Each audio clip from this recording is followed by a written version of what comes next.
Okay, for some reason we are live, but it didn't play my intro, so that's probably a user fault error. So we'll just jump into it. So welcome to Paranormal Heart Podcast, paranormal talk with heart and soul. And tonight's segment is live on United Public Radio Network, 107.7 New Orleans, 105.3 the Gulf Coast, YouTube, Spotify, and any place you find your favorite podcast. So, my dear haunted hearts, for episode 91, I'm joined by the big man himself, the man, the myth, the legend, Mr. Joe Montaldo. Joe will be discussing an interesting project that I found out about a few months ago that supposedly happened in the 60s, Project SERPO. If you haven't heard of it, well, you're in the right place. So let's just jump into it. Mr. Montaldo. Well, how you doing today, Cat? Everybody's treating you good. Michelle taking care of you. Always, always. That lady is amazing. I got to check up on the boss lady. Right? We got to keep an eye on her all the time. She's always up to something. It's Gene, what do you mean? If you're listening to us on here, you can hear us just fine. I don't have Pal Talk open today because it's not one of our regular shows.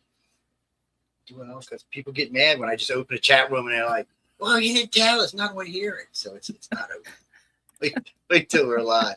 When you, it's funny because there's so much information coming out from the government right now. Yep. And so much of it is just, well, I'm going to say this nicely, a waste of time because most of what you're seeing is not going to convince anybody. Mm-hmm. You can watch it all day long. It's just the government itself is like, okay, well, we're going to release all the files we got. Really? Did you really? I know you didn't release all the files because my name is not in there. So I know you didn't release all the files. And you know what? There's other names that I know that are in there too. And guess what? I haven't seen any of them either. Yeah. So what they seem to have done was release stuff on Yaps, but not actually on extraterrestrials, or not even on craft, really. So according to the whatchamacallit guy, Fresh guy, we've got crashed ships all at the yin yang. Mm-hmm. I got issues with that, but my problem with all of that is that would mean that these advanced aliens have a worse flight record than the FCC does, or the FAA does. It's I just couldn't fathom that, and I couldn't fathom an advanced race coming through a portal and every other ship getting taken and every other crew getting captured and keep doing it. And the other fact is we know they've been here minimum 6,000. It's more of 15,000 or more. Probably whenever the blood types changed 40 or 60,000 years ago is probably when they originally showed up. Could have even been before that. But regardless, they've been here a long time. They haven't been here like 10 days or since the 40s or something. They've been here a really long time. And for some reason, our government doesn't want to talk about it. I think part of it is, and a friend of mine brought this up to me, he's probably right, or she's probably right. In reality, he probably doesn't want to be known as a disclosure person. Or let me rephrase that, as Linda said, the UFO president. Yeah, that would be an interesting title. I personally wouldn't bother me. I think it bothers him. I really do. But to get to what you were talking about, you're talking about Project SERPO. So if y'all have ever seen the movie Close Encounters of the Third Kind, there's a scene at the very end when they're loading up people in a spaceship and taking them up.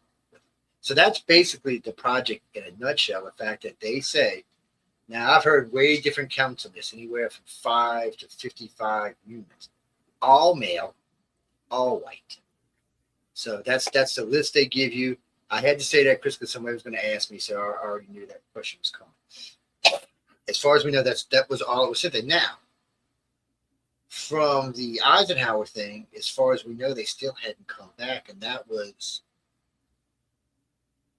no, not Eisenhower. Who was that? That was Nixon. So that would have been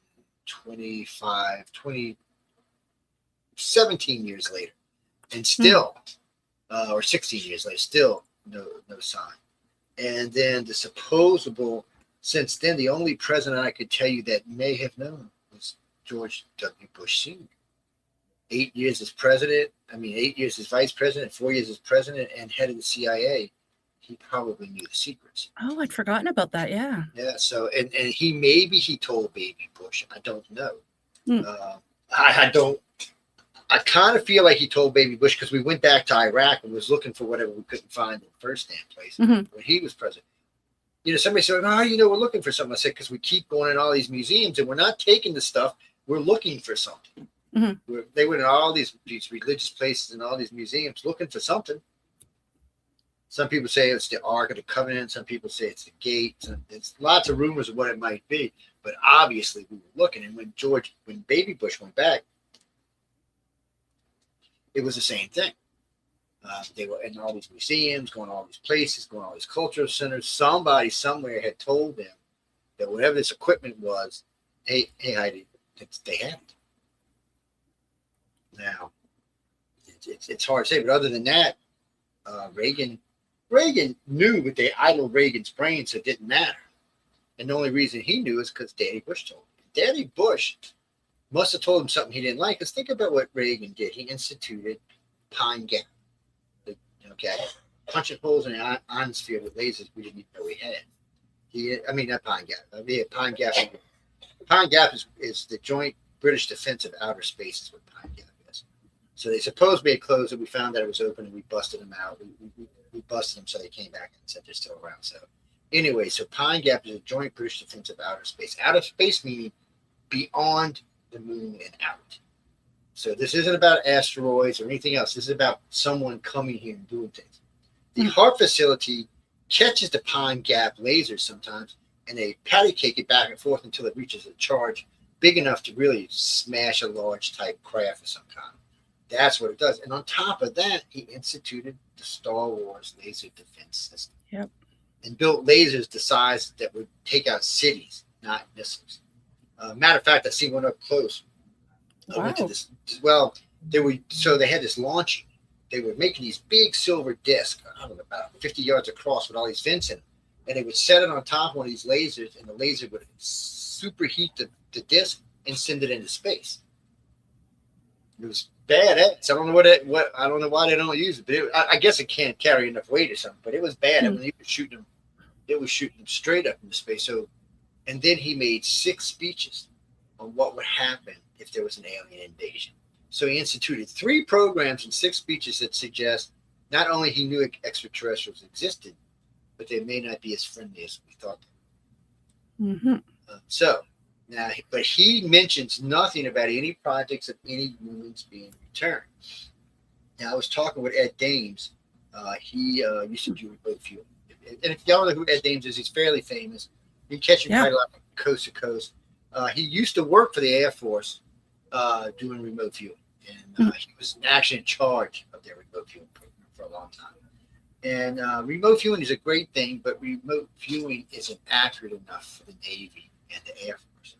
They wanted something. So with remote viewing, I could see like where Kat's house is. But I couldn't see like what she was reading in front of her, but a telepath can. So a telepath can not only find the missile, but they can find the code to the missile. And that's something remote viewers can't do. They can find the missile. They can find the pad to the missile, but they can't actually tell you the shutdown code because telepaths can see through someone's eyes. Remote viewers don't do it that way. It comes from the system around you, from the, I hate to say from the air because it's a bad way of saying it, but we'll just say from the ether. So they pull from the surrounding, the vibrations of the area surrounding it. That tells them what's where. It's a great way of doing things, and we've been using it for more than 100 years. Yep. But still, they decided in 2000, the Air Force and the Navy officially put a letter out saying, if you feel you have telepathic abilities, contact us. We're starting a telepathic program. Did you say that was in 2020? No, 2000. I always say 2020. It was in 2000. Yeah. Oh, okay. In 2000, yeah. And so it's relatively recent. Yeah, it's pretty recent. Yeah. But that's when they were closed. And now you have to look at it like this. If the Air Force and Navy came into the public, that means the program was at least 10 or 20 years old. And there had to be some point where they realized that telepaths were better than remote viewers, or they wouldn't have shut the remote viewing project down. I know one of the reasons it got shut down is I was talking with a group who had remote viewed a nuclear missile, and where actually it was a missile that was guarding supposedly a supply of uranium. Come to find out, it was not a missile, and it was not a supply of uranium. It was a hospital with a nuclear reactor. So they would have wiped out a decent sized hospital, decent sized military hospital like that. So yeah, but mistakes are going to happen, especially when you got new people coming in and your programs get old. You know, they're not always handled the same way. But anyway, the reason I brought up James was I asked him about Project SERPO. I said, "What about it?" He said, "Joe," he said, "anytime we remote view it, we get this, yeah, and then we get this no. Like it exists, but it doesn't exist, but it doesn't exist, but it exists." He said, "It's like it's sometimes you can sense they're there, and sometimes it feels like a complete utter fraud." So I got a lot of friends in the military, and because my clearance is so high, I get privy to a lot of stuff, and sometimes I can't talk about it because it'd get me in trouble. But yeah, it's but you're used to getting in trouble. Yeah. Well, I found out today I'm on the damn watch list. So, I knew I was in the past. I thought by now they would have took me off the damn thing. They do that as part of my job. It's interesting to see your name when you see the DOJ, the FBI, the CIA, and Interpol with your name. It's like, wow. I'm an international criminal, man. I'm getting you. You could be a galactic criminal. Who knows? James Garland told me one. James Garland told me one time. He said, you know, Joe, they watch you because you got such a big ass mouth. You just won't shut up. He said, they've threatened you how many times they've come to your house, come to your job. He said, they've called you on air and threatened you, and you're still like, da, da, da, da, da. Yeah. How? He said, you won it. And then George Norrie asked me one day, he said, how do you not get in trouble? Yeah. He said, you've been in Area 51, Joe, and I know for a fact it was just at the front gate. He said, how do you not get in trouble? He said, and then Schwarzenegger, I ran into him in Vegas. He goes, yeah, I've heard about you, the guy who goes places that no one's supposed to be able to go. I'm like, yeah, because I got a class 10. I said, it's hard to get across with a class 10 security. It's like, I can see everything I want pretty much. I said, that's how trusted my clearance is. And I said, it's because of certain things I worked on. Everybody always thinks it's extraterrestrial related or something else related. But part of my Special Forces service required I had to have a high clearance. But some of the stuff I worked on for the U.S. Navy put me in a unique position because, like, if you worked in a reactor, your clearance had to be this. If you worked on the jets, the fighters, electronics, had to be this. If you worked in Continent, well, I worked in all of them. I was in charge of them. So it put me in a hold. Matter of fact, my captain told me, he said, this is the first time they've ever done it with this. He said, usually it's a guy from each one. He said, just electronic skills are like legendary. He said, so they stole me from Special Forces. They legitimately did. Matter of fact, I was on the carrier. My first MOS was electronics, Advanced Avionics Electronics. And then while I was coming out of boot camp, I really impressed the Special Forces guy. And he said, look, I want you to come try this out. And I went and spent 3 years with him. And went out, I spent about a year doing mission. And then they give you a break because your brain gets so, let me kill something, blow some shit up. They give you a break from it to try to let you relax. So they sent me to carrier duty, where I was a shooter, sky launching the jets. But long story short, one afternoon, one of the jet's missiles was having issues. So I walked over there. I said, get away from the thing. I said, I'm not going to. I said, just move. So I went over there and fixed it. It took me 5 minutes. So the flight commander's like, Chuck, he said, we had to put it down. I said, it's been a week before we got this damn plane down. This missile back. He said, what the 5 minutes? I said, it's ready to go. And so a couple of days passes. The number one comes down, the commanding officer, right under the captain. He goes, I heard you fixed the missile on the flight line in 5 minutes while you were working. I'm like, yep. He said, well, I got some problem inside the conning tower, which I didn't have at the time, didn't have the clearance. And really, they don't like, but only certain enlisted men get to go in there. Usually it has to be officers. So he said, but I want you to come look at this. So I go up there. He sets me down. He said, I got to go do something. I'll be back. And I asked him the guy what the problem is with the radar system. Now, this is I can only say so much about this system, but this is the Navy system that basically tracks everything around it, blows the shit up. So this thing was going on and off for like 9 years. They had 8 or 9 techs look at this. They brought it in. They poured it twice to try to get it fixed and still couldn't get it fixed. So it would work all the time. And sometimes they would get in rough weather or something. So after listening to the guy, I'm saying, this sounds like something so easy. So I said, look, y'all got to shut the radar down. Shut the system down. Shut this, because if you don't, you get barbecued. Shut the system down, open the system. So I'm looking for the wire between where the little pieces, the repeater, and his screen. So I'm running my hand along, and I feel, like, what is this? So I pull everything apart and look. There's one little tiny little nick in this little red wire that the metal was showing. And every time the ship would hit a certain wave or lurch a certain way or jet would launch a certain way, it would make it move. And when it would move, it would touch the metal and it would hold it. And the system would go down. As soon as it broke loose, the system would come back on. So it took me, I'm literally telling you, like 12 minutes to fix the whole thing. Just repair and everything. Find it, repair. So I'm sitting there, everything's put back together. The commander comes in and says, well, when are you going to start on it? I said, start on it. It's fixed. I'm done. and he's looking at the watch officer. He said, no, he fixed it. And I said, you know what, sir? I think he found the right thing and fixed it permanently. So he turns around, calls the captain. He said, we're going to put the ship under full steam for a while, so we want to test out some stuff. So they turn us around, put us into the red, tack us full speed, start launching jets and doing maneuvers, and it wouldn't go off. He's like, dude, if you fix this, you're like going to be like the hero of the Nimitz. You know that, right? 2 weeks pass. I get a call to the captain's office. I'm like, oh shit, I'm getting thrown off the boat because most of the people never going to see the captain. You're going to see the commander. Everybody else gets kicked off. I get up there and he said, man, you know, Joe, my number one is not impressed with anything. And he said, he's really impressed with you. I'm like, what? He said, no. He said, look, I'm telling you, he's not impressed with anything. I'm like, really? And he's like, yeah. So he starts talking to me. He said, so look, we're going to promote you. He said, because you can't be in some of the places we want you to go. So they brought me in as they promoted me to lieutenant junior grade. And then, was it 30 days or 90 days later, they went ahead and boosted me to full lieutenant.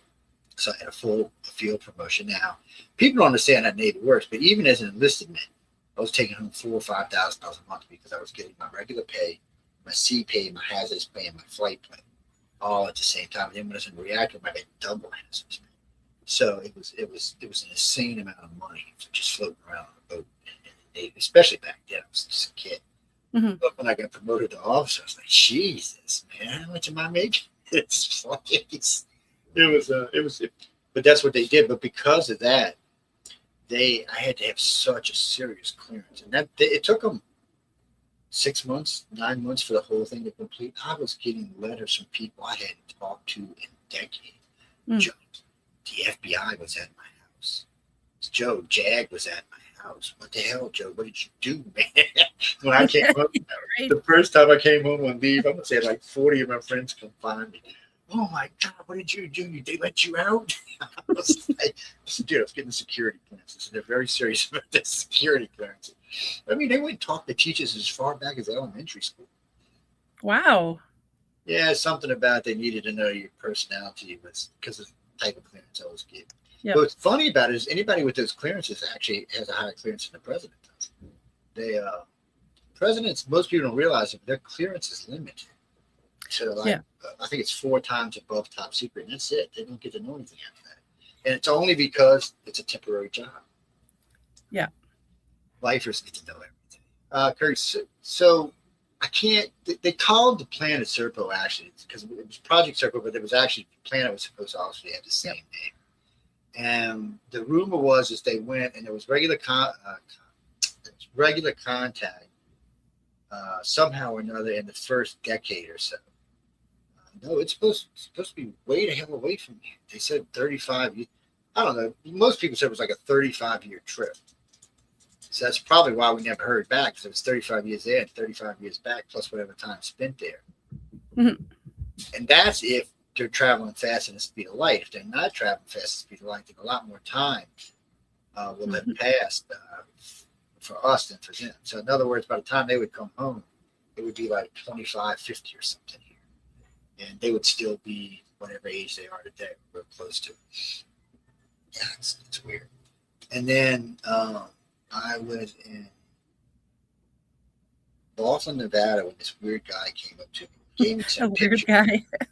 I say this because a lot of weird people come up to me. But yeah.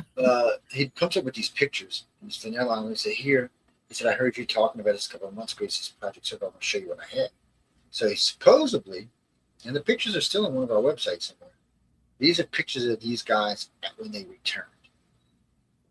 And there was an event they used. I forgot the event now. I'm getting old, but there was an event they staged so they could bring these guys home. Mm-hmm. It was one of the big sightings. Wasn't Stevensville? Wasn't the Mexico City site? It was it? Some people say it was Phoenix, the Phoenix Lights, but I don't think that was what it is. I think it was one of the overseas sites, like one of the Belgium sites. Because the astronauts report, the pilots some of the pilots who were sent by NATO to check the F-16s out in Belgium said they thought they had seen a craft deposit a group of people. And two F-16 pilots said that. Those were all scrapped. And you know what's funny about the F-16 pilots is there was 9 total. Only 4 of them actually seen the spacecraft in front of them. The other 5 never saw it. And I mean, they're like this in front of them. Oh, wait, let my camera get off. Oh, yeah, I was just going to say. They're fucked like this. Sorry about that, guy. I guess I hit it with a fat finger. But they're in line. You know, they would get in front of it. And the other guys are going, what do you mean you don't see it? What do you mean you don't see it? It's right there. And then you hear the guy from NATO on the general, or wherever he was, on NATO going, what the hell? And then somebody ordered them to fire, which they never did, by the way. Mm-hmm. The 2 pilots, the 2 captains that were there refused to fire. And I still remember the conversation because the guy's like, what are you doing? You were ordered to fire. He said, this thing is bigger than the city below us. He said, I'm not shooting at it. Can you blame me? Because it's going to be toast. But getting back to where we were, so he gives me these pictures. He tells me about this area. So we go out to Nevada to go check out this area where they were supposed to be, but they supposedly brought these people to, I don't know, decommission is the wrong word, but just to bring them in and go over everything that they experienced and happened. Like a debriefing? I guess it would have been a debriefing. That probably is what it is because they call it something else because it also had an emotional aspect to it. But it's close enough. And but they bring these people back, and Jimmy Lins thinks it was out of Area 53, where Charles Hall's Tower of Lights are. That's where he thinks it happened, which would make sense because it's a good base. It's protected. There's already an alien race there, so they would have made sure everything went down pretty smooth. And as far as we know, that may have been the alien race that took these guys. See, because they never were really clear about that. Somebody said it was a gray, some said it was humans, some said reptilians, but the only base that we know for sure on this planet is Charles Hall's aliens. They're the only ones we know for sure that has a base on the planet that we know is physically there. It's been seen. And because everybody else doesn't really feel comfortable with saying they have bases here because there's too many planets too close to us that where they could be safer than here. Keeping themselves on Earth is always running a risk. What happens if a Russian nuclear sub rolls up on you and shoots a nuclear missile at you? It probably wouldn't hurt to crack, but you never know. It might hurt somebody else. So yeah. It just has a feeling, and now we're finding things on the moon that suggest that there's definitely was something there. It may have been somebody there. It may still be somebody there. Jimmy, no, they did it as an exchange. Now, according to the project, there was actually aliens left here. Yeah. Like exchange students. It's what it was. It was an exchange. They exchanged X amount. We exchanged X amount. Well, that's the problem with the aliens. So originally, the first time I ever heard this, it sounded like they were talking about aliens. But then it sounded more like the human type aliens. Now I don't put names on aliens because I'm not sure if the ancient names are correct or not. Because some people think the Anunnaki are the tall whites. Some people think they're the grays. Some people think they're reptilians. I try to stay away from that because I don't know. I wasn't there. And since the Mesopotamians, the Egyptians, the Mesoamericans, and the Sumerians all have the same reptilian thing carrying this purse around, makes me wonder that there was some kind of connection. So, and those were definitely reptilians. But in 2 of the glyphs I've seen recently, it's the same character, but the face is not a reptilian. It's a human.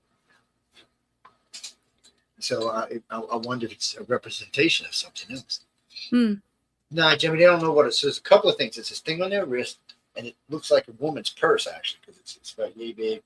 It's got a loop on top. I don't know what it is. It could be a damn radio, as far as we know. whatever it is that's been seen in lots of pictures throughout the ancient world. And no one can seem to actually put a word on what it actually is. Do we know where planet SERPO is supposed to be? Or do we just know the name? So I've heard anywhere from 5 light years to 55 light years. So, and then I've heard about different systems. Now, the weird part is when you hear the word SERPO, you don't think of aliens, you think of humans. So it's almost like we named it then. And I would think that most of the alien names used today are things that we name. Because when you talk to a gray contact and you ask them, what's the gray's name? They're like, well, it's hard to explain because they don't speak to telepathic, and they show you their name in an image. And since those images don't mean the same to you as they do for them, there's not really much of a translation. And the reptilians and humans are the same way. Matter of fact, the reptilians would tell you their name is like 500 characters long or something. Oh, so take it forever just to say. It's not even well, they sing it. It's like a mini song or something. That would be interesting. Yeah, it's like a little ditty hum or something they do. But yeah, I didn't know what it is either. It took us a long time to figure out what the hell it was. We got so much data now. Every time I talk to somebody, they're like, Joe, when are you going to release them files? Never. Actually, I can't by law because everybody's under this non-disclosure. So everybody on the list would have to sign off. And Bruce, some would sign, most would not. Because people don't want their life. I mean, most of these people contact us in good faith. I mean, there's 144 cases on file. That's what we consider legitimate. All together, there's far more than probably double that. We had a lot of directors working for us over the last 20 years.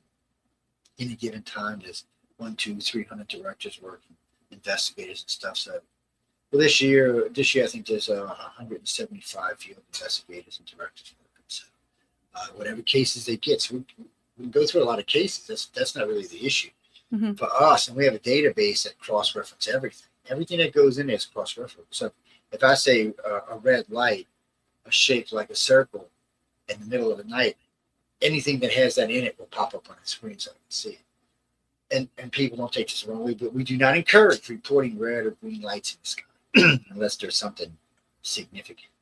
Because a little flashing dot can be any damn thing. More than likely an airplane or a helicopter. Well, yeah, exactly. Because aircraft have red and green lights, depending which direction they're going determines what color you're going to see. That's right. And so do boats. Say again, sorry? I said, so do boats. I didn't know that. Yes, they have them in front. By law, they have to have the red and the green in the front, and the white light in the back all the time. They have to be on all the time. Because you need to know what side of the ship you're passing on. That's why they do that. Yeah. Yeah, so you don't want to think you're passing one way and then find out you're passing into the ship. Yeah. And your little boat and this big massive ship just runs over your ass. That would be a bad day. But I was talking with Stanton Friedman about this time, and he was very, very skeptical about it, I guess is what I'll say. Because he couldn't. Stan's the kind of guy, he likes to get something physical in his hands. The only time I ever seen him take anything without physical evidence was Kathleen Waldron wrote a book. But other than that, he's usually, I want to see something, I want to know something. And in this case, he just couldn't find anybody credible to relate to. And Dr. Greer talked about it a little while in the early days, but then he quit. You have to wonder why he just stopped. Did somebody tell him to shut up? Maybe, maybe not. More than likely, no. It just, cases like these are hard because if it's true, and it's a 50-50 chance that it's true, we sent some of our best people in our country to go live with aliens. If they are back, we don't know what they learned from them. We don't know what happened. We don't even know if they didn't turn into gumbo or something. Yeah. I mean, that's the thing. We, the people, don't know. And it's not beyond our government wouldn't do something like this. This is something we would do today if we had the opportunity. And, people want to get all upset. First time I heard about this, somebody asked me, do you think they were volunteers? I said, yeah, I'm pretty sure. Sending someone to an alien world against the will just does not seem like it's going to work out. I would think you weren't volunteer. Well, Jimmy, I've heard all kind of stuff, and I've heard all kind of credit given to the project and stuff, but no one can ever. I couldn't even get anybody to produce a piece of paper. John Greenwald Jr. did a FOIA. I don't know. Last I heard, nothing had come up. Freedom of information. That's what FOIA means. And anybody can go and apply for FOIA to get documents from them, but a lot of times you'll get them to be just blacked out. UFO, they'll be like weird light in the sky in 4 paragraphs. Redacted. Yeah. Well, I prefer when because if you redact in black, you can't recover. If you redact it in the other color, you can. That's why they use black. Ah. Yeah, because other colors work as a highlight. That's why. Yeah. Yes, I know. Mm. Yeah, unfortunately, Pam Bondi found that out just recently. Oh, yeah. Poor baby. I bet you she was wishing some aliens come down and got her. No people. Sorry, I shouldn't have brought that up. It's but these kind of projects, there's dozens of projects I've heard of. Alfred Weber likes to talk about the one where they went to Mars. So the U.S., most people don't realize this, but we were flying the SR-71 back in the 50s. And this is still the fastest plane we own today. And it won't be for long because we got some new stuff coming up. It is still the fastest plane. And, what's the aircraft again? The SR-71 Black. Okay. So this plane was unbelievably fast. They said Mach 3, but at Mach 3 the nose cone was red. At Mach 6 the nose cone was red.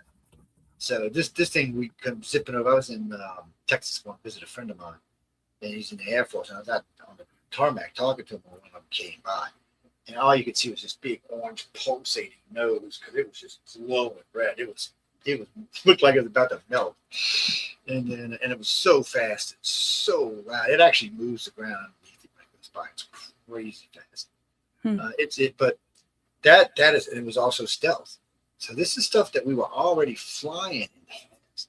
So the first prototype for the Aurora supposedly came out in '65. And then the upgraded version came out in '70 along with the first TR-3B. And they said by '79, the TR-3Bs were able to go to Mars, and they had launched a joint mission with the Russians to go to Mars. And they've been there ever since. Now, according to all the exopolitics guys, every president who served since then has been there. Not just been there and trained, because someone from the future came back and told them who the next presidents are for like the next 100 years. Can you imagine having that list? Wow. Yeah, no kidding. It's lotto numbers, winning lotto numbers. Yeah. Well, Jack, knowing who the president ahead of time gives you a big advantage, especially nowadays you can vote. So if you know who the next president's going to be, you can put a big old wage up, clean out all the money, put a lot of money in your pocket. And when you make predictions like that, you also bring that popularity and fame around, which gives you other things. Is there a list of other nationalities too, that they have a list of the leaders, or is it just the U.S.? They didn't say. Okay. And I didn't ask either. It's really weird of me not to ask. It sounds like somewhere in the not so distant future, the U.S. makes a major leap. I mean, like from say where we are today to almost 500 years from where we are. And they say it's almost overnight. But you know what? There's a lot of stuff coming. We've got cold fusion on the way. We've got antimatter on the way. We've got dark matter on the way. We're going to be mining helium-3 in less than 5 years. By the way, ladies and gentlemen, helium-3 is enough. There's enough helium-3 on the moon to power our entire planet for the next 3,000 years, and that's just on that planet. Mars doesn't have an atmosphere, neither does any of the asteroid belts, which means there'll be lots of helium-3 there. And we've been able to handle old antimatter now up to, I think it's like 75 milliseconds. Yes, I said milliseconds, not seconds. But we're learning. Somebody said they just recently held it to a minute. I'd like to see those results, but still, they and then the cold fusion's been around, but we've been working on these new reactors. So the reactors they're building right now are about the size of 18 wheelers. They should be able to power, one should be able to power New York indefinitely. Two would be a backup with a lot of extra power. What's great about this idea is once it takes effect, eventually your cars will come with a little round ball about this big, and that'll be your reactor. It'll be plug and play. It means that any car you got, you can stick it in there and use it. You can put it in your house and run your house. You can run your boat, you can run your plane, you can run anything you got with it. And they're all interchangeable. So the thing about these are, and from what they're talking about, 10,000 year life per each one. So eventually it'll be expensive in the beginning, just like I remember the first calculator, $5,000, and it was this big. Today they're $5 and they're this big. Yeah. And they run on solar power now. You ain't got to have electricity for them. Yes, people, the world has definitely changed a lot. So, and for me, if these people from SERPO are still on our back, and they left in the early 60s, and they're coming back today, if they're still alive, because I mean, I would imagine they were probably in their 30s or 20s at least when they took them, and that's 60 years. So they would be in their 80s now or 90s, and they might not even still be around. And we don't actually know what the effect of another world will have on your bodies. The gravity. They might not age the same. They might not. Yeah. There may be beneficial to living in the thing. So there's a planet we recently found that has this stuff in the atmosphere that really conducive to human life. But for people like us who are already born and living, they say it would actually enhance your life. Your skin would rarely probably ever have problems. The lifespans would probably be well over 500 years. They said everything about it, the way it is it would just be more, it's almost like it was designed for life like us. What's funny about our planet is it's not designed for us. Mm-hmm. You know, when our bodies, this is not the optimal planet for us. People say, oh, well, we're from here. Well, I'm not 100% sure that we actually are from here. I agree. There's signs that suggest that we're either hybrids or we're deposited here. Maybe a little bit of both. I'm not sure, but our biological clock is set to Mars, which is 24 and a quarter hours. And Earth is 23 and 3/4 hours. That's a half-hour difference in time. And our optimal body temperature is set for a planet that's 10 degrees cooler than this one is overall. So, I mean, it doesn't make any sense. I mean, we were born here and developed here then. And then there's the other problem, is most scientists don't like to give us more than 600,000 years. Some of them, we'll give you 2 million since when we were apes, or whatever we were, because they can't call us apes because we weren't. Yeah.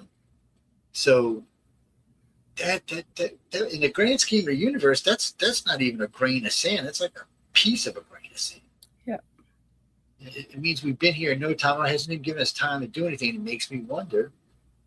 First off, because they're pushing life back on Earth now. They're saying life started here earlier than originally. It was used to be around 700 to 800 million years ago. I think they're pushing it back to about 1.5 billion years now. So that means we know about the 5 great extinctions that's happened on our planet. Yep. So not only does Earth have a tendency to form life, and lots of life, I mean, look around. Yeah. It also has a way of coming through and scrubbing it out when it gets out of control. Humans, keep that in the back of your head. That, or, which I was giving a lecture Tulane just recently, a guy asked me, there's something about the way the planets work. I said, no, dude. I said, so what happens is humans get confused. He said, what do you mean? I said, our planet spins just like this, hauling ass, man. And then it goes around the sun at about 63 miles an hour, 63,000 miles an hour. It's orbiting our sun. And our sun is orbiting our galaxy. So our planet's doing this, our solar system's doing this, and our galaxy is doing this. And then our main galaxy, not our solar system, but our main galaxy is orbiting through the universe. We're always constantly moving and in flux. Everything's germing and jiving and moving all the time.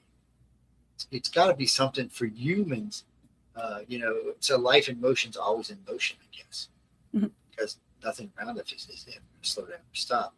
But knowing that helps you to understand that basically we're all astronauts. We're all traveling through space on a very cool spaceship. Yes. Yep. Earth's a very cool spaceship, people. I'm telling you. You know how long it takes to build one like this? Give us another million years or so. We'll build one, give us time, but not too. But it's hard because we have a tendency to look at things way more simple than what they are. Mm-hmm. So many things interact. But the reason I brought that up is because not only is our galaxy going around, not only is our solar system going around a galaxy like this, but it's also this. So it's going up and down and around. But what's weird about this is there's clusters of stars and nebula all throughout the galaxy. Mm-hmm. We pass really close to some. It looks like there's a cluster of red giants we even pass through. If that's true, everything on the planet's irradiated. So it makes sense that about every 200 to 240 million years there's an extinction, because it takes us about that time to get back to that spot. And scientists are now starting to take it way more serious now, because we're learning that, we may have been wrong about some things. That and the fact that we found, 12 galaxies being eaten by our galaxy. It's exciting. I find it's sci-fi. It's real sci-fi is what it is. Yeah. It's science fiction for real people. It's great. You get to learn so much. What you think got me into UFOs? I wasn't a UFO geek. I wasn't even into UFOs. I was into science. Mm. If I wouldn't have met all these weird contactees, I probably wouldn't have gotten into the field. Because people kept coming. Well, first off, when I was in the Navy pilots used to tell me these crazy stories. Marine pilots did too. And I'm like, what? Never met a Navy pilot or a Marine pilot that didn't have a sighting of some kind. Not one. And there's a lot of pilots there. And then I interviewed a bunch of the Mercury Gemini and Apollo pilots. I think close to 25 or 28 altogether. And then shuttle pilots, 55 or 60. I think I've interviewed. It's and most of them have seen something. All of them have seen something. Not all of them will say something. It's funny. I was asking this lady. Yeah. I said, "Have you ever seen a UFO in space?" And she just smiled and looked the other way. I was like, "Oh, that's a guilty answer." Oh, you know what? I missed an opportunity though. I was in Los Angeles in April. There was an astronaut at our dinner table with us. She's the first female Norwegian astronaut ever in history. She was in charge of the Dragon mission, actually. So they hired her because she was a specialist in film. So they said it was easier to train her to be an astronaut than to train an astronaut to do what she does for them. Oh, wow. So they trained her, and she was a keynote speaker. She did a great job. Very nice lady. And she even showed when she was being goofy. She said, "I'm sitting in a capsule. I got all my stuff around. I'm getting ready to start shooting pictures, and shit just starts floating." She didn't use that word. Stuff just starts floating everywhere, and you can see her trying to grab it, put it together. She was having a hard time. But it was still great to see that, and to see him in action. People ask me all the time, "I go to space tomorrow," but and for old people, Mars is going to be a godsend in the future. Think about this, people. You know how people move from up north to down south because they get arthritis and stuff? Well, yeah. Think about this. When you go to Mars, they have 1/6 G gravity, which means instantly, if you have arthritis, that's pretty much done. Yep. So all that squishing the bones and it hurt because we're in this low G gravity, this high G gravity. When we get there, instead of being pushed down like that, they'll expand back up. That would be nice. Then if you have high blood pressure, your heart's working. So when you get to Mars, it's going to be working way less. They'll say that you'll be off your high blood pressure meds probably immediately. Even if you got a bad tick or a clogged arteries, they said it'll still be so much easier for your heart to pump it through because there'll be nothing pulling down against it. Plus, you can float around and put yourself in whatever positions. You won't need stairs to go upstairs. You just push yourself off the ground, jump, go up there. No, you don't float. Mars has got just enough gravity that it will pull you back down, but not at any kind of violent pace. And but you could jump a little farther than you can here. Yes, well, so a normal human at full speed will probably have a jump leap of 30 feet. So that's basically every step is 30 feet. But that's if you're running. If you're walking, they say it's about every 5 feet because you're like step, but you have to have momentum. If you're just pitty pattering, you're still just going to be at normal pace. It just won't be as strainful, which is one thing that's good. Low G gravity, since you're going to have to be wearing spacesuits walking around. Way less weight on. Jack, the goal is to send these big machines to Mars that have these big buckets in the front. When we talk about big buckets, we're talking about buckets like the size of a small city. They come up and they just scoop up dirt and then they shut it down this tube and it burns it and it emits the carbon into the atmosphere. It does two things. It thickens the atmosphere and it warms the atmosphere. So it makes it pressure better. So eventually you won't have to wear pressure suits on Mars. Probably take about 50 years, but after that you won't have to wear pressure suits. So you'll be breathing oxygen, but you won't have to have a pressure suit when you're outside. And you'll be protected from the radiation coming from the sun and from space. Mm-hmm. So it does two things. Now, how long they're going to take to turn that into a real atmosphere? Well, plants love carbon, so start planting. Yeah. It's I don't even want to guess how long it's going to take. Conservative, I'd say 1,000 years. But if Elon Musk is involved, 100 years. Oh yeah. Elon's on fire. I mean, everything he touches is revolutionizes our planet. Yeah. Look, the guy's scared. The truth, he scares the bejesus out of me. I think he's Drax from 007 from James Bond. But you ever seen Moonraker? Oh yes. Yes. And think about it. He's sending all these things into space now. Oh, he's. I never even thought of that. He's building his own space force and his own robot system to protect his space force. Yeah. Oh, God, people, I don't know. And then he brings little X, and he brings his two little ones around everywhere he goes. Well, X definitely reminds me of Drax. So I'm like, he's grooming these kids, y'all. He's gonna change the name of Mars to Elon Musk Land, whatever. Then he's gonna come back for us. Watch out. His goal originally was 36,000 satellites. He was talking to somebody the other day. He's going to have 100,000 Starlink satellites around our planet. And he's going to put at least 25,000 around Mars. Before we get there, before anybody gets to Mars, there will already be a communication network waiting on Mars. He's going to send these starships ahead with just robots to build a colony ahead of time. So no human lives have to be put into jeopardy. The man's fucking brilliant. Well, I remember a few years ago they were asking the world, they want to, and I haven't heard about any of this in the past couple of years, but they wanted to recruit, I guess, a bunch of people from around the world for a one-way trip to Mars, to colonize Mars. And I think there was a Canadian that was in the running as well. And then all of a sudden, a couple of years later, I haven't heard anything of it. Have you heard anything like that? Well, I joined a group. There were 200 of us that were selected. Yeah. And actually, because I'm a member of the Marquis Who's group, I got asked. And which that was another random thing somebody put me on for I didn't even know existed. But I got this letter saying, would you like to put your name into the Mars thing? I said, well, that was at the time. It was like 50, I think, 52 or something. It's 10 years now. And I'm like, sure, I'll go. And then about 5 years later, I get a letter. Well, you're in the thing now, so if they go, you'll be welcome. But you do realize it's a one-way ticket. Mm. And I'm like, yeah. I said, and then I wrote back real sweet, seeing is believing. Thank you very much. Gee, I'll be dead and gone before I get to go to Mars. That's how I get to go. I'll be spirit on Mars, yes. If you see someone writing JoJo in the dust, that's me. Yes. Did you see JoJo pop that name? Probably that must have been Joe. He said he was going to come haunt Mars. Chemtrails. JoJo. I know. Mars is really going to be great for us. And see, Mars, in a way, will be our own Project SERPO. And then you know what? As far as we know, that's where they all went. Both groups might have went there to interact together to get to know each other well enough to go to each other's homes. Mm-hmm. Well, that's something else Alfred said. He said there were aliens definitely present there. Well, I talked to Michael Saul about it, Alfred Weber about it, Richard Dolan, and Stephen Bissett. And what's her name? Laura Eisenhower. This is one of these things you have to take it their word, nothing else. You either believe or you don't believe. And for me, since I don't like believing things, I just said, well, we'll just have to wait and see. One day we'll be on Mars and we'll know. So I got a little secret for y'all. Elon's gonna be so rich he'll be able to buy her. So this is what's gonna happen. Y'all know he's like worth between 1.3 and 1.7 trillion dollars. Trillion.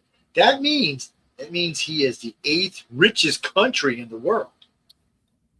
That's how much money he has. He's only like $500 billion under Russia. And so by this time next year, if everything goes according to plan, he should be worth around $3 trillion, which puts him, I think, as the 5th richest nation in the world. Now, the reason this is important is because there's an asteroid belt out there full of really, really, really wealthy asteroids. There's two. There's one that's worth everything on this planet 100 36,000 times over. One rock.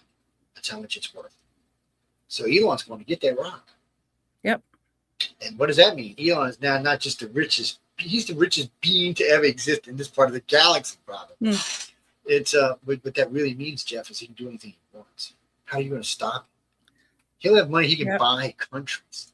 He'll have the kind of money that he can bankrupt countries. He can dictate policy. He can dictate the way a planet runs. Yeah, it gets dangerous. And then think of this. He's got 14 kids. And by then we'll probably have 18. And one day those kids will have control of this fortune. So then you'll have 18 trillionaires. And God knows how many grandbaby trillions. Yeah, right. It gets scary. People think that many people run around. Well, because we're not that far off from. So the Greys, reptilians, and humans started with the Greys, but later on the technology was expanded. They have the ability to create new husk bodies, not clones, husk bodies. They're made from a mix of different bodies. They take DNA from different bodies and they make them, and they do them randomly. That way, there's no chance of clone degradation. So, but they have the ability. So, if a Grey dies on this planet, and one of those things are inside our solar system, instantly when they die, their consciousness is just uploaded into a close spot. If for some reason they cannot be a body nearby, their consciousness can be stored. It can even be kept actively on what we would consider a hologram on board the ship. It can actually be active, or it can be stored in the actual memory itself and then put into a body later on. But regardless, they're immortal in the way as far as we're concerned. They're not bulletproof. They're not radiation proof, but they're death proof because if you kill them, they're just reborn instantly. Yeah. So knowing you have that changes things. Now there's a film out there called Altered Carbon, where humans have started to develop this technology. Well, recently, around 2011, I was actually checking on teleportation technology when I ran across these people. So I think in the early mid-90s, someone had took a chip and put it in their head and was able to record memories on the chip. Now, no one thought that was possible. Okay, now Elon's taking it much further now. He has a neurochip. Yep. So not only can it can store memories, but it can also kind of form a telepathic bond with electronics. Pretty soon, matter of fact, they're working on automated limbs now for your arm and leg that work on the same principle. Instead of having a direct nerve from going through your body, it'll be a direct nerve from the limb to the brain through a Bluetooth connection. So you'll be able to walk again. This guy is brilliant. I mean, the things you'll be able to do with technologies like this, and the things that will allow us to do in the future, you'll be able to put this chip in your brain and control robots on Mars, control robots in your house, control your damn car, your airplane, whatever. I noticed. I'm in car shopping. I noticed 5 new cars out today with no steering wheels. None. No steering wheels. And the layouts are totally different. The seats face each other. They have a table that come out. The seats can fold out, make a full bed. It's a whole different concept. That's crazy. It changes the perception of driving completely. Jimmy, I don't think I'm ready to give up the steering wheel yet, but that's just because I'm a control freak. But yeah, I don't care if the robot knows how to drive my car. And don't get me wrong, I wouldn't mind having an autopilot when I get tired. I let when my mom was dying of cancer, I was up visiting. Oh, sorry to hear that. It's been a while, 4 or 5 years. But anyway, thank you. I was using the Cadillac to come back and forth from Atlanta. And the Cadillac has a follow feature. So I would just get behind a rig because I was really tired. And I would just put it on follow. And it worked perfect. You see, I'm still here. So it would follow and stop and do the whole 9 yards. And then it would self-park itself. So, I mean, and that Cadillac wasn't completely upgraded. So, but it was nice to have those features. I'll tell you what, I used them. It was a weird thing, people. Life can be really challenging sometimes. It's my mom was very hard-headed, very stubborn. Yeah, so she did what she wanted to do when she wanted to do. Yes, that's hence why I'm the way I am today. It's she's just no nonsense kind of person. But she also cracks me if she heard a lecture of mine one day. She goes, "Aliens." I said, "Mom, you didn't know you was a freaking alien?" What? I said, "Mom, what you did?" I gave her all kind of shit about it. She's like, "We're not aliens. We're coon asses." Like, you're a curious. I'm a curious. It's no, she was actually surprised because she'd heard it a couple of times and it freaked her out a little bit. And then she actually seen me on stage lecture. And she was like, son of a bitch, you are just so convincing. And you look really good in the suit. I said, thank you, Mom. Like you're going to say anything else. So I always tell this to people. This and we do, I do a lot of work with writers and illustrators. So I always tell them the same thing. It's great that your mom and dad love your work. Take it to somebody that will honestly look at it. And a friend of mine's like, why? I said, because if you're planning on selling it or going in the public, you need to know if it's actually that good or not. Yeah. He said, well, I said, no, my mom was always honest. I said, it would have been no problem. She said, God, that sucks. My mom was the same way. She was honest and she was quite the firecracker. That's better that way. Because I mean, that way you don't embarrass yourself. Yep. Jimmy, who would move to projects? I'd like to know, it can't exist anymore because like I said, most everybody would be dead unless, like when Cal and I were talking, that lifespans are different, which is possible. Or they may have the cure for that. They may be able to extend lifespans. But the problem is we haven't really heard anything back here. It's like the project semi, and it could just be this. Whoever initiated the project could just be dead. And there is no reinitiate. Nobody knows how to contact. Whatever the thing was lost. Yeah, come on, guys. We lost all the original footage from Apollo. Come on, we can't lose stuff. Get out of here. So many possibilities. There is. And, Mars is going to be great for humans. And eventually we'll go to Venus. And, which they think there's life on Venus. Yeah. I just read, too. I can't remember what country sent it. Oh, was it Russia? I can't remember. It was Russia. Yeah. Russia sent like 9 probes there or something. They were insane about things. And somebody sent a probe to the sun too, and it lasted for so many seconds. And but I can't remember who sent that over. We sent one. There was, I think, the Europe's actually sent one. We keep we have 2 surveyors around the sun. Just most people don't realize this, but the solar system's starting to get crowded. We have spaceships around, I think, 8 or 9 different planets now. We have several around Mars. I think there's 7 of them flying around Mars and 3 rovers on, and a helicopter. Well, the helicopter's not working, but they're all on the surface. I think we've got 5 or 6, maybe 7 around the moon. And then we have a couple just driving their way through the solar system at the moment. And of course, I don't know where the one is that went to Pluto and Charon. I forgot where it was actually going. I was just a fly. People, Pluto is being the most dull, boring planet to like. What the hell is this planet? Yeah, it's to be Pluto still a planet. I'm sorry. It will be because I asked. I was talking with Neil deGrasse Tyson about it. He started laughing. I said, if that Mercury can be a planet, Pluto is definitely a planet. I said, Pluto is active. It has active atmosphere. It has movement. They're pretty sure they found a lake of water on it now, plus other things. I mean, we got there and found a planet that had heat and atmosphere, which we would not. We expected to find a big frozen rock. Yeah. It's not what we found. I guess because of Charon so close in its orbit, it's keeping them both warmed up or something because they're so far out there. Well, people, when they orbit that close, it pulls back. Well, that's why they think on Saturn and Jupiter, we're going to find life in some of the moons because they warm those planets. They give them light and warmth. Those moons, and some of those moons are pretty big. Some of those moons are almost the size of Earth. They are. They're huge. That is true. I hate to say it, and it will be in our lifetime too. The rings of Saturn are going away. Yeah. They're being basically cleaned up. There's rocks now that are going through that are picking them up and turning into like little planetoids. Some of it's being dispersed.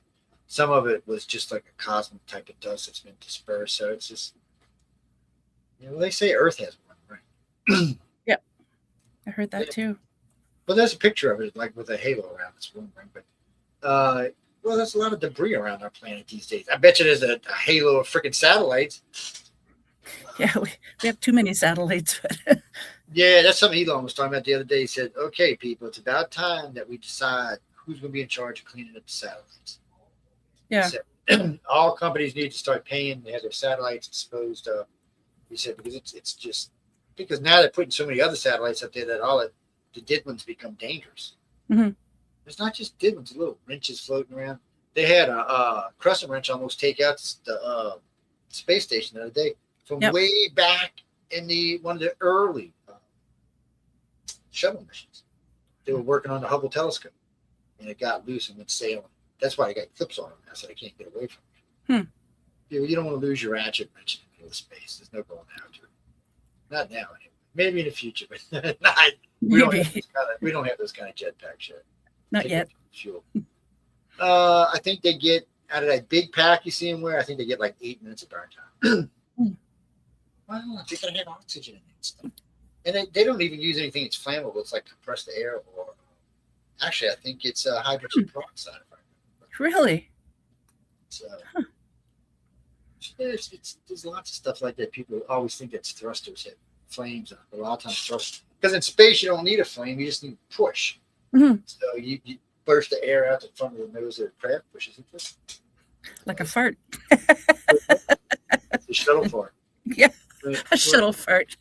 Well, on that note, Joe, we're going to have to call it here because I know I need 2 hours. I know these short shows. These hour shows. I don't know how you do these little short hour shows. This is just too quick. I guess it's a good thing I need to order again. Thank you so very much, Joe. I really appreciate your time. I've been wanting to ask you on.